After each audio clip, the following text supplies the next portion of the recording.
Olá! Estresse e sentimentos negativos podem mesmo adoecer? O que diz a ciência acadêmica e quais as reflexões da ciência espírita a esse respeito?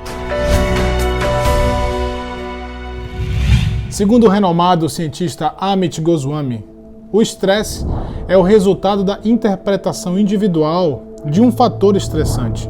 Então é o significado mental que damos a um fator externo. O livro Moléculas da Emoção, escrito pela doutora Candice Pert, mostra basicamente que o cérebro secreta, sob influências das reações emocionais, os neuropeptídeos, que atuam como intermediários da analgesia, mudanças hormonais e outras reações ligadas ao estresse, indicando que os diferentes tipos de emoção, sentimento, modulam a produção dessas moléculas cerebrais, atuando assim diretamente no sistema imunológico do indivíduo. A catarse, portanto, de um conflito psicológico numa sessão psicoterapêutica, pode provocar uma repentina reviravolta no comportamento do sistema imunológico, sistema endócrino, nervoso, etc. Alguns tipos de bloqueios emocionais produzem uma certa desinformação, uma fake news para o nosso sistema de defesa.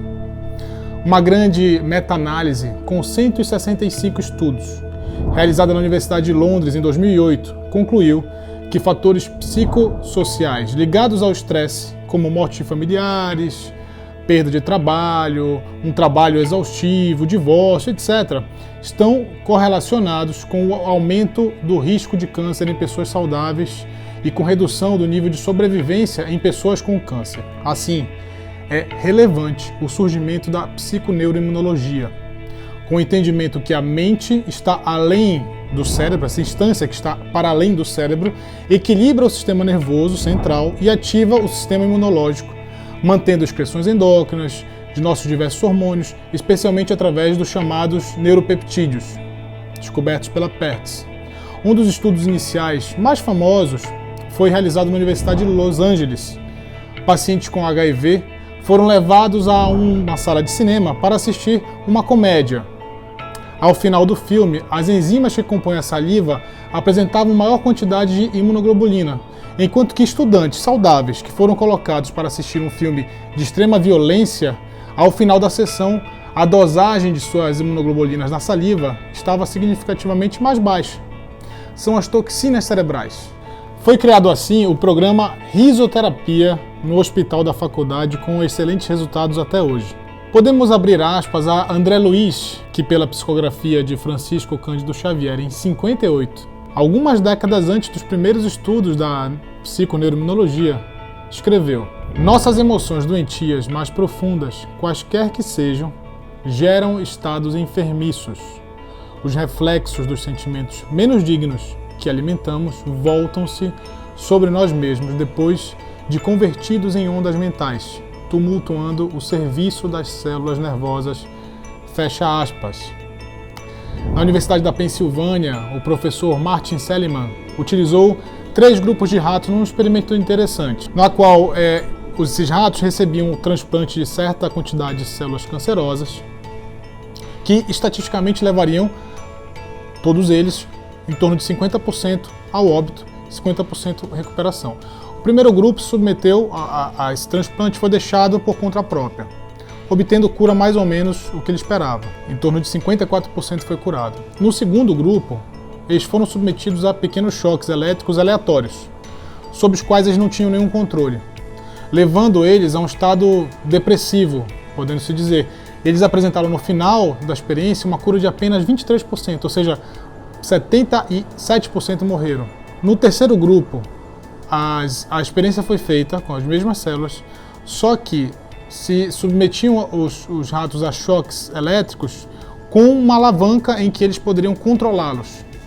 Então, o controle a partir da alavanca propiciou a eles um aprendizado, uma resposta rápida naquela experiência e deu a eles um sentido que os fez não só sobreviver mais do que o grupo que estava tendo choque, mas muito mais do que o próprio grupo que foi deixado por si só.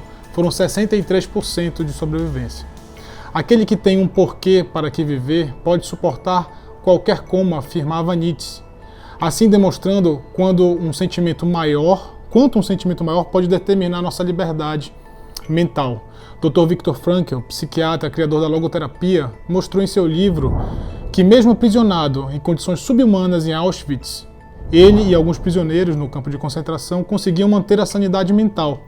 E os sobreviventes, sobreviveram, na verdade, aos horrores da guerra, apresentando um comum sentido para aquela experiência. Da mesma forma como quem compreende o sentido de suas dores pode atravessá-las mantendo o equilíbrio e a sanidade mental, que a tornará mais forte, inclusive, para uma eventual solução de sua questão aflitiva. Sobre o sentido da vida, existe aquele sentido mais superficial, onde o indivíduo deposita na aquisição de algum bem material o sentido de sua existência.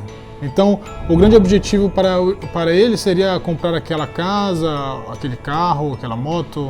Para esses que depositam o sentido existencial apenas naquilo que terão materialmente, é importante lembrar que a frustração será inevitável, porque, como diz o velho ditado, caixão não tem gaveta.